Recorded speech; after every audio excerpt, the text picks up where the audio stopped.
Have you ever walked into a room and immediately felt a certain way? Calm, energized, or even anxious? What if I told you that wasn't by accident but by design? Today we're diving into the hidden psychology behind the modern spaces and products that shape our daily lives and how they subtly influence your thoughts and behaviors. Picture this: you open the door to a small studio apartment. The air is still. A soft light falls across a pale wooden floor. There's a single plant by the window, its leaves moving slightly in the breeze. You feel your shoulders drop. Your breathing slows. Nothing was said to you, yet something told your body to relax. This is where the psychology of design begins. Environmental psychologists have shown that our surroundings can change our heart rate, our emotions, even our behavior within minutes.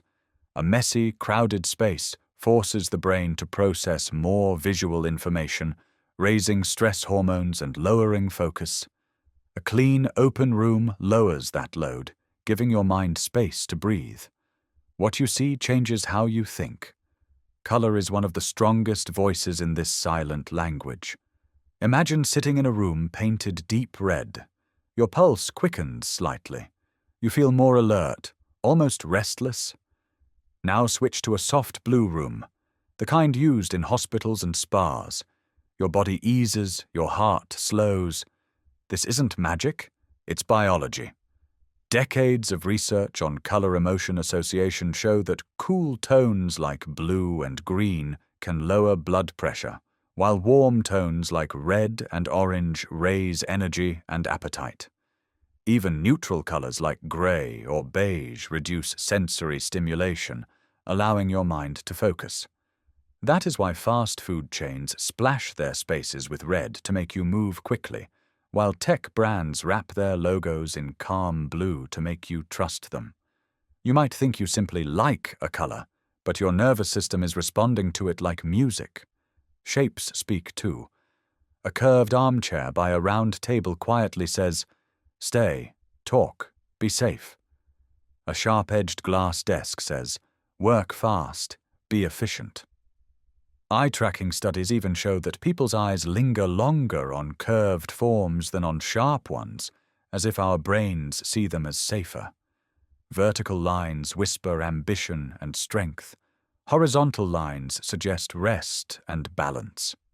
This is why banks and law offices build strong rectangular spaces, while cafes scatter round tables under warm light to make people linger and talk. The space decides which version of you shows up, the focused one or the open, social one, before you've said a word. And design doesn't only speak through sight. Imagine walking into a bookstore on a rainy evening. There's a low hum of jazz in the background, a faint scent of paper and coffee, and when you touch the wooden table, it's warm under your fingertips. You stay longer than you planned. Research confirms this.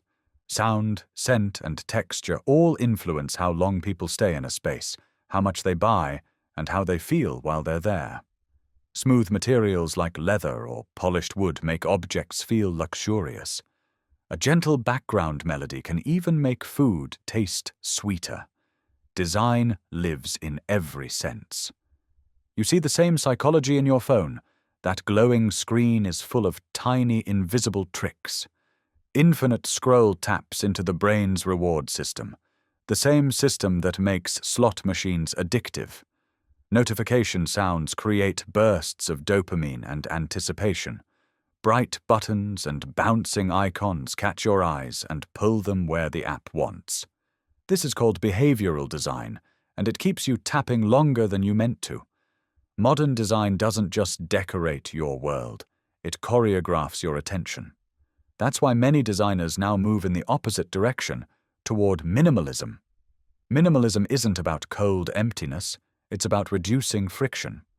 When there are fewer objects, your brain creates clearer mental maps. You think faster, you focus longer. A famous study from Princeton showed that clutter competes for your attention and reduces working memory. This is why many modern offices, homes, and apps use simple layouts and clean lines. They remove distractions so your mind can rest. Think of it like tuning an instrument. When you clear a surface, you tune your thoughts. And then there's nature. Humans evolved in forests, by rivers, under changing skies, and our brains still respond to those cues. This is called biophilic design, bringing natural elements into modern spaces. Even small touches matter. Sunlight spilling across a desk, a single green plant, the texture of stone or linen. Research shows they lower cortisol, boost creativity, and regulate the circadian rhythm that controls your sleep and focus. A window full of green isn't decoration, it's psychological nutrition. One plant can quietly change the rhythm of your entire day. Design even shapes how we connect with each other. Imagine a room with chairs arranged in a circle. People make eye contact, speak more openly, and feel equal. Now imagine rows of chairs facing a stage. Suddenly the room feels formal and one-directional. A sofa facing a TV says, "Watch together," while two chairs angled toward each other by a window say, "Talk." Designers use these patterns in classrooms, cafes, and co-working spaces to influence social behavior without saying a word. The space itself becomes a silent host. Once you see this, you can start using it. If you want more focus, add cool colors and natural light to your study corner. Keep your desk visually simple to reduce distractions. Place a plant nearby to calm your mind.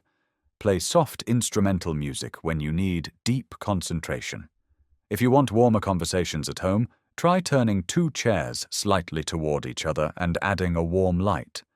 These are small decisions, but they change how you think, feel, and connect every single day. Modern design is often treated as decoration, but it is far more than that. It is a system of hidden signals shaping your emotions, your focus, and your behavior. Every room you enter, every chair you sit on, every app you open, each one is quietly influencing you. But once you understand this, you stop being only a user of spaces and start becoming the designer of your own mind. If this lesson opened your eyes to the psychology behind design, like the video, subscribe, and share your thoughts in the comments. What's one small change you'll try in your space this week? Even the smallest details can change how you feel. Stay curious and design with intention. See you next time.